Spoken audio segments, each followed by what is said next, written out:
انہوں نے کہا کہ کوئی عورت ناراض ہو جائے تو 70,000 فرشتے اس پہ لعنت کرتے ہیں۔ یہ حدیث تو بہرحال میرے ذہن میں نہیں ہے، لیکن جیسے میں نے آپ کو پچھلے دنوں عرض کی تھی، یہ ضرور حدیث ہے اور صحیح حدیث ہے کہ سرکار نے ارشاد فرمایا کہ 3 اشخاص کی نماز ان کے سر کے اوپر سے نہیں گزرنے پاتی کہ وہ رد کر دی جاتی ہے۔ ایک تو بھاگا ہوا غلام، دوسرا وہ امام کہ جس کی امامت سے لوگ کسی وجہ شرعی کی بنا پر ناراض ہوں، اور تیسرا وہ عورت جس سے اس کا شوہر کسی شرعی وجہ سے ناراض ہو۔ شرعی وجہ حدیث کے اندر نہیں ہے، لیکن میں نے اضافہ کیا تاکہ آپ کو سمجھ میں آئے۔ تو اگر کوئی شرعی وجہ ہے واقعی اور شوہر بیوی سے ناراض ہو تو اس کی نماز قبول نہیں ہوتی، یہ حدیث ہے۔ اب یہ پوچھ رہے ہیں کہ کیا اگر مرد ایسا کرے تو؟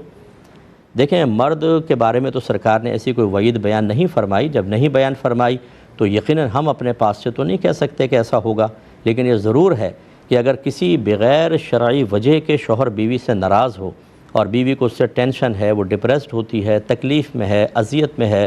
کیونکہ ناراض ہو کے شوہر دور بھی ہوگا اور یہ حقوق میں کوتاہی کا مرتکب ہو رہا ہے، تو یقیناً برود قیامت اس کی گرفت ہوگی، اور اللہ تبارک و تعالیٰ اگر یہ توبہ نہ کرے تو اللہ تعالیٰ بیوی کو کھڑا کرے گا، اور جتنی اس نے تکلیف پہنچائی تھی اس کا بدلہ اس کی نیکیوں کے ذریعے بیوی کو دلوایا جائے گا۔ لیکن یاد رکھیں کہ جب تک کوئی سزا باقاعدہ قرآن یا حدیث کے اندر بیان نہ کی جائے، ہم اپنے پاس سے بنا کر اس کو بیان نہیں کر سکتے ہیں۔